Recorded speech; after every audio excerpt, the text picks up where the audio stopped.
Hello and welcome back to Ayesha's English Oasis, aka AEO, where we quench your thirst for English learning.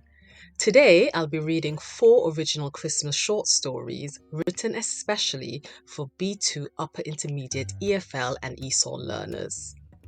You can listen to improve your English, discover some festive vocabulary, or simply relax and enjoy the stories. No pressure to study, just settle in, stay cozy, and get into the Christmas spirit.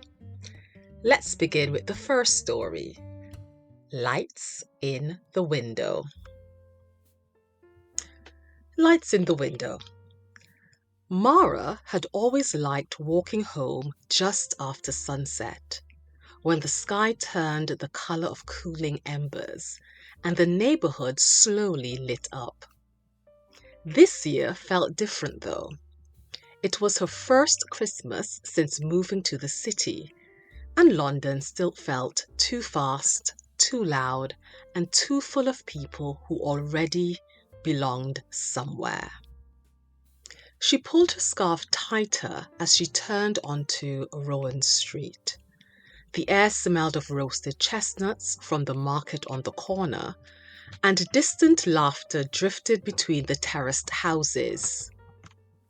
Most windows were decorated with warm fairy lights or paper stars, but number 27 stood out. Its windows were dark except for a single electric candle placed neatly in the center. Mara slowed down. She'd noticed it every evening for the past week. The candle never changed. Always the same steady white glow. Something about it felt intentional, watchful. Tonight, she hesitated before walking on. She felt silly, but the candle reminded her of her grandmother's tradition back home in Jamaica. A small lantern kept burning to guide traveling family members safely to the door.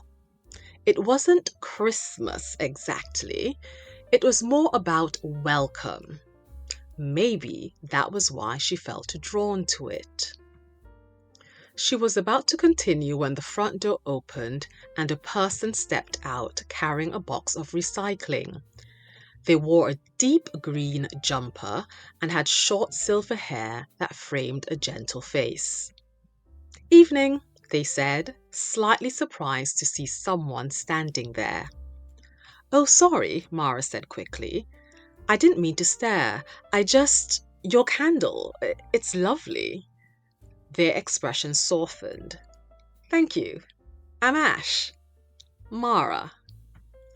Ash shifted the box to their other arm.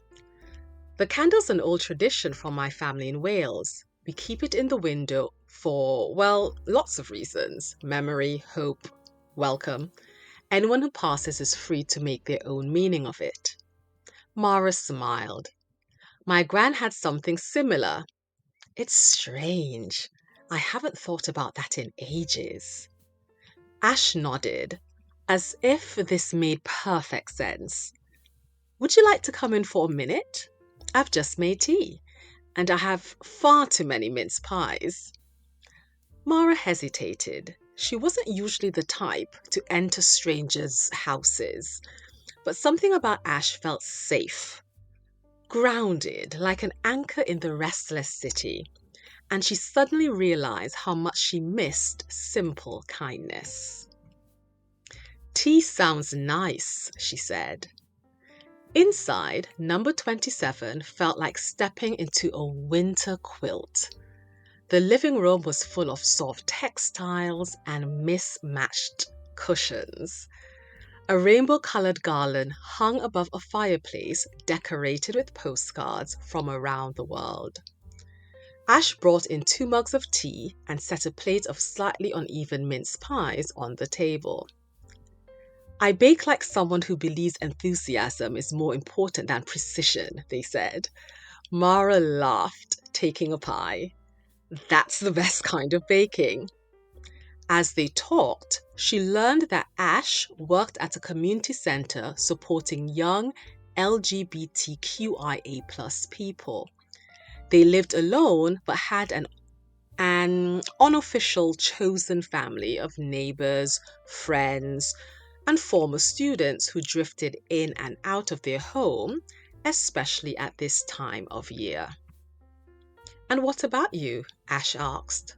"What brought you to the city?" Mara hesitated before answering. "New start, I suppose.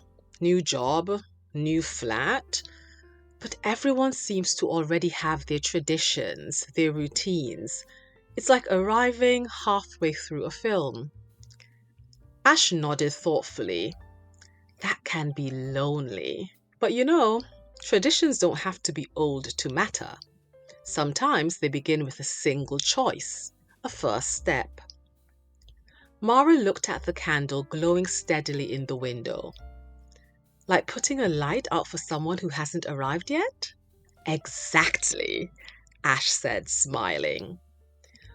For a long moment, the room felt warm in a way that had nothing to do with the radiator.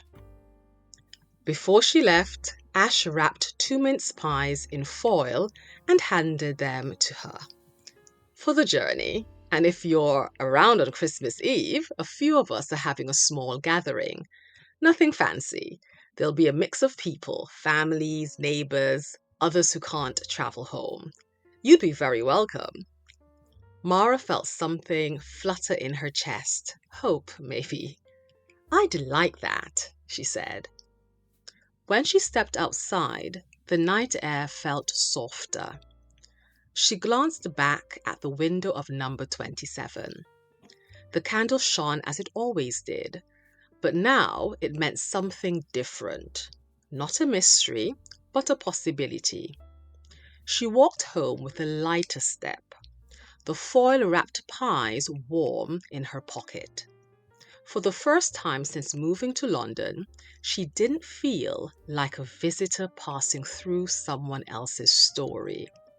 She felt as if she had been gently and unexpectedly invited into her own. That's the end of Lights in the Window. Let's move on to our next story, which is called The Clockmaker's Snowflake. The Clockmaker's Snowflake. Milo Finch had been the clockmaker on Market Lane for longer than anyone could remember. His shop, a narrow, slanted building squeezed between a florist and a fishmonger, was the kind of place people walked past without ever really noticing. Except in December. Every winter, Milo decorated his shop window with a single unusual object. One year, it had been a music box shaped like a moon. Another year, it was a wooden bird that seemed to turn its head when no one was looking. But this year, something different appeared. It was a glass snowflake. At first glance, it looked ordinary enough. 6 delicate points, perfectly symmetrical. But if you pressed your nose close to the window, you'd see that inside the snowflake, trapped as if in amber, was a tiny clock. Its golden hands ticked steadily, visible behind the frozen glass. No one could figure out how it worked. On the first snowy morning of December, a small crowd gathered outside the shop. Not a huge crowd, just a handful of curious people. Aaron, who delivered parcels along Market Lane. Helena, who painted miniature landscapes no bigger than a postcard. Mrs. Wu, who always walked her dog at precisely the same time each day. Yuki, a shy teenager who liked to sketch buildings. And Mr. Lomax, who complained about everything but secretly loved Christmas. They stared through the window as the snowflake ticked gently, glowing faintly. "What does it do?" Aaron asked. "Maybe it's magical," Helena said. "Maybe it's dangerous," Mr. Lomax muttered. It's pretty, Yuki whispered, which seemed to be the most accurate description. Finally, Milo unlocked the door, jingling the little brass bell above it. He adjusted his round spectacles and gave the group a smile that looked as worn and gentle as the wooden counter behind him. "Curious about the snowflake, are you?" he asked. Everyone nodded. "Well," Milo said, "it does something unusual, but only for someone who needs it." "Needs what?" Mrs. Wu asked. "Well, that depends," Milo said with a shrug. The answer wasn't helpful in the slightest, yet strangely, it satisfied everyone enough for them to drift back to their routines. December carried on. A few days later, Aaron rushed into the shop with frozen fingers and a frustrated expression. The Christmas deliveries had doubled overnight, and his trolley wheels squeaked loudly enough to scare pigeons. "I don't suppose that Snowflake makes parcels lighter," he joked. Milo said nothing. He simply lifted the snowflake from the window, surprisingly light by the way, and placed it in front of Aaron. "Touch the base," Milo said. Aaron hesitated, then placed his thumb against the little silver stand. The clock inside the snowflake ticked once, twice, then sped up, spinning rapidly before settling. Outside, the world seemed to slow. The snowflakes hung in the air just a moment longer than usual. The traffic paused between breaths. The shoppers on Market Lane seemed to be moving through treacle. In this softened moment, Aaron felt his heartbeat steady. "You'll get everything done," Milo said kindly. "One thing at a time." And Aaron did. Not magically or instantly, just calmly, with surprising ease. When he finally finished his round, he realized the world had returned to normal. A few days later, Helena visited. She was preparing for the winter art fair and had so many commissions that her hands were cramped. "I need a miracle," she said. Milo nodded and offered the snowflake again. This time, when Helena touched it, the tiny clock hands glowed a soft gold. Ideas spilled into her mind. New colors, new scenes, little details she had never noticed in the town square before. The curve of the bakery awning, the reflection of the lanterns in puddles. She left the shop smiling, her sketchbook already open. On the 20th of December, Yuki came in quietly, eyes red from crying. Her final school project had gone wrong, and she felt she'd ruined everything. Milo didn't ask questions. He simply placed the snowflake in front of her. When Yuki touched it, the clock inside ticked backwards. Not loudly, not dramatically, just a soft rewinding. In her mind, she saw the mistakes she'd made, but instead of feeling defeated, she saw how to fix them. When she left, she wasn't smiling exactly, but she was standing straighter. By Christmas Eve, rumors about the Clockmaker's snowflake had spread across the town, but no one argued about what it really did. Everyone who touched it said the same thing. It didn't change the world. It changed how I saw it. That evening, just as Milo was closing the shop, he found someone standing outside. A traveler with snow in his beard and a worn suitcase at his feet. He looked tired in a way that went deeper than lack of sleep. Are you still open? The stranger asked. For one more visitor, Milo replied. The man stepped inside. I'm not sure what I need, he admitted. Then, Milo said gently, the snowflake will know. The man touched the base. The clock inside glowed softly. Not gold, not silver, but a warm, steady white. The man let out a breath he seemed to have been holding for years.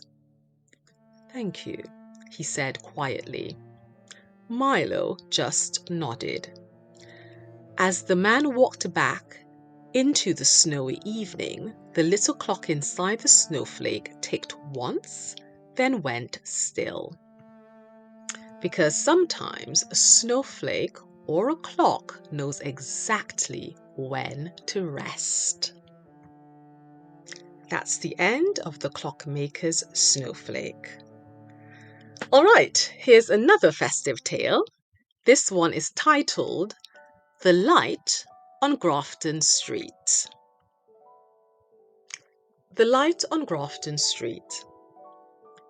The December air bit sharp as Chioma pulled her coat tighter, weaving through the Saturday crowds on Grafton Street. Dublin glittered around her. Fairy lights strung between Georgian buildings, buskers competing with Christmas songs, the smell of roasted chestnuts mixing with exhaust fumes.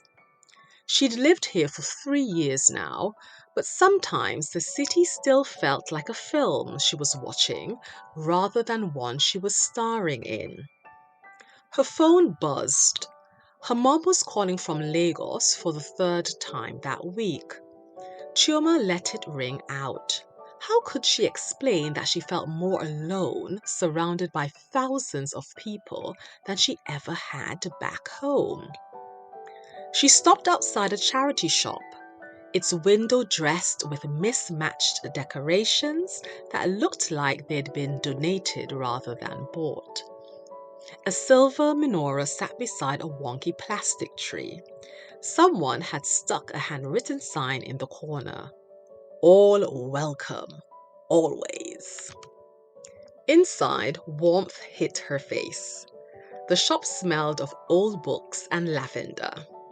Behind the counter, an elderly woman with silver hair and paint-stained fingers looked up from a crossword puzzle. Just browsing, Chioma said automatically. Browse away, love. Tea's on if you want it. Chioma drifted towards the book section, running her fingers along cracked spines. She pulled out a children's book, The Snowy Day, and felt something catch in her chest. Her dad used to read this to her, doing all the voices, making her giggle until she hiccuped. That's a good one, a voice said beside her. Chioma turned. A man about her age stood there, brown skin, tired eyes, wearing a volunteer badge that read Kian. His accent was local, his smile uncertain. My nephew loves it, he continued. Well, loved it. He's 12 now, too cool for picture books. I don't think you're ever too old for the right book, Chioma said, surprising herself. They fell into conversation the way strangers sometimes do in unexpected places. Kian had moved to Dublin from Galway 5 years ago, chasing a relationship that hadn't worked out. Now he volunteers here on Saturdays because his flat feels too quiet. I know that feeling, Chioma admitted. The quiet. The woman from the counter appeared with 2 mugs of tea, pressing them into their hands without asking. Mary, she introduced herself. And you two look like you needed this. They sat in mismatched chairs by the window, watching the street. Mary told them about the shop, how it had been her late wife's dream, a place that collected broken things and sent them back into the world with new purpose. People too sometimes, Mary added, her eyes twinkling. We do a community dinner here on Christmas Eve. Nothing fancy, just food and company. You'd both be welcome. Chioma opened her mouth to make an excuse, then stopped. She thought about her empty flat, the meal for one she'd planned, the way she'd been saving her tears for private moments. What time? She asked instead. Kian nodded. I'll bring dessert. My grandmother's recipe, egg tarts. I can't promise much, Chioma said, but I make excellent jollof rice. Mary beamed. Perfect. We've got a Jewish couple coming who make latkes that'll change your life. And Michael next door does the best vegetarian stew in Dublin. See, we're building something already. As Chioma left an hour later, clutching the snowy day that Mary had insisted she take as a gift, the street looked different. The same crowds, the same lights, but somehow warmer. She'd exchanged numbers with Kian, promised Mary she'd come early to help set up. On impulse, she called her mom back. Chioma, finally! I was worried. I know, Mom, I'm sorry. I wanted to tell you I'm okay. Actually, okay, I think. I met some people today. Her mother's voice softened. Tell me about them. As Chioma walked home, she talked about the charity shop with its mismatched decorations, about Kian and Mary, and the dinner she'd committed to. She talked about how sometimes kindness appears in the shape of strangers who see you, really see you, and offer you a chair and a cup of tea. That's what Christmas is supposed to be, her mom said gently. Finding light, making light. Later, in her flat, Chioma opened the snowy day and read the familiar words. Outside her window, Dublin glittered. Inside, she felt something she hadn't felt in months, the quiet possibility of belonging. She had jollof rice to prepare. She had people waiting. She had light to bring. That's the end of The Light on Grafton Street. And now for our final story of the video. It's called This Too is Home. This too is home. The December rain had turned to mist by the time Rahel locked the community centre doors. She could still hear echoes of children's laughter from the after-school club, still smell the cardamom and cinnamon from the baking session Mrs. Patel had led that afternoon. Rahel tucked her scarf tighter and glanced back at the building. A converted Victorian school with high windows that glowed amber against the darkening sky. She'd moved to Manchester 3 years ago, carrying little more than her nursing diploma and her grandmother's recipe for dorowat. The city had felt enormous then, impossible. But this neighborhood, with its South Asian grocers and Somali restaurants, its synagogue next to the Baptist church, its community center that smelled of spices from 6 different continents, this place had slowly become something like home. Rahel, wait! James was jogging toward her, his breath visible in the cold air, his daughter Zoe bouncing on his shoulders. They'd met at the center 18 months ago, both new to the neighborhood, both navigating single parenthood in a city that could feel indifferent to loneliness. You left this, James said, holding out her worn copy of poetry by Wasson Shire. Zoe wouldn't let me forget it. "My favourite book person," Zoe called down, her gap-toothed smile radiant. Rahel laughed, taking the book. "Thank you, Miss Zoe. What would I do without you?" "We're going to see the lights on Market Street," Zoe announced. "Want to come?" Rahel hesitated. She'd planned to go home, maybe call a sister in Addis Ababa, and perhaps just sit quietly with her tea and her thoughts. The holidays always brought this particular kind of ache, the pull between where you're from and where you are, between the traditions you remember and the new ones you're still learning to build. But James was looking at her hopefully, and Zoe was already reaching down with mittened hands, and something in Rahel softened. "I'd love to," she said. The tram was crowded with shoppers and tourists, families speaking Urdu, Polish, and Cantonese, and with teenagers laughing in that universal language of belonging that transcends words. Rahel watched an elderly Caribbean man offer his seat to a pregnant woman, watched a group of friends sharing pakoras from a paper bag, watched Zoe press her face against the window at every stop, narrating their journey with breathless enthusiasm. When they emerged at St. Peter's Square, the street was transformed. Thousands of lights arced overhead, turning the rain into falling diamonds. Shop windows blazed with color. Carol singers clustered near the Christmas markets, their voices rising above the traffic. Zoe squealed and grabbed both their hands, pulling them forward into the crowd. They walked slowly, stopping at every window display, sharing roasted chestnuts from a corner vendor, pausing when Zoe wanted to drop coins into a busker's guitar case. James told them about Christmas in Birmingham when he was a child.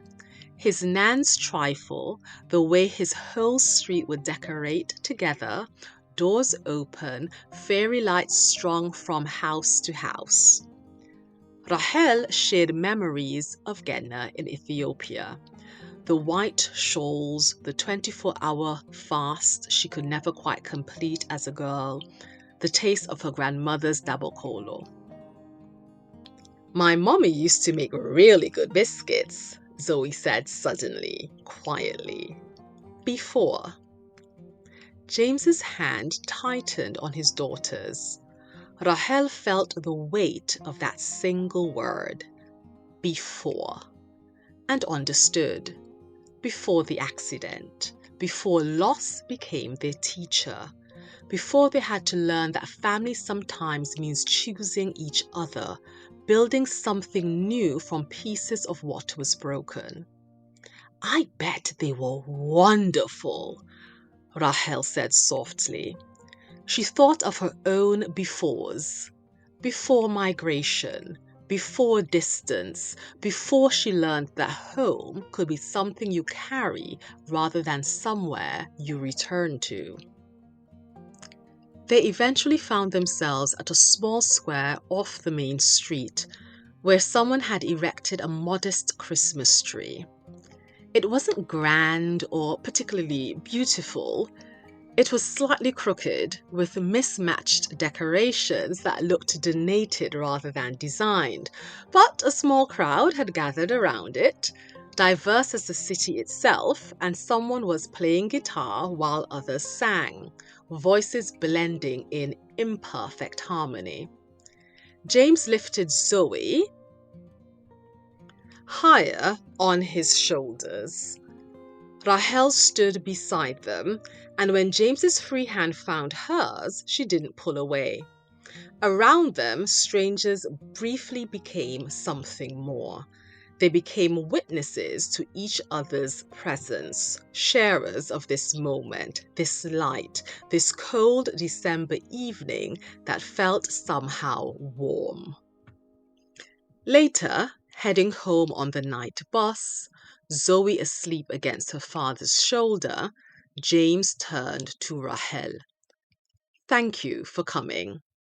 "Thank you for asking," she said.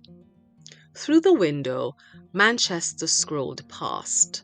24-hour shops and closed shutters, churches and temples and mosques, the homes of millions, learning daily how to live alongside each other, how to make light in the darkness, how to create belonging in a world that often forgets to offer it. Rahel thought of the community centre she'd locked hours ago, waiting for tomorrow. Thought of Mrs. Patel and young Omar and the twins from Ghana and all the others who gathered there, bringing their languages and their recipes and their different ways of celebrating, their different ways of grieving, their shared need for connection. Outside her stop, Rahel stood. "Same time next week?" she asked James. "The centre's Christmas party?" "We'll be there," he said, and Zoe stirred just enough to wave sleepily. Walking home through the quiet streets, Rahel felt something settle inside her. Not quite happiness, not quite peace, but something like recognition. This too was home. This choosing and being chosen. This building of family from friendship. This season of lights in the darkest month. This city of strangers learning slowly, imperfectly, how to love each other. That's the end of This Too is Home. Thank you so much for listening. I hope these stories brought to you warmth, a bit of joy, and that gentle festive feeling we all need at this time of year. Let me know in the comments which story you enjoyed the most. Before you go, don't forget to like the video, subscribe, and share it with anyone who would enjoy a little English practice wrapped in some Christmas magic. This is Ayesha's English Oasis, aka AEO, where we quench your thirst for English learning. Take care, stay cozy, and Merry Christmas. Until next time, bye!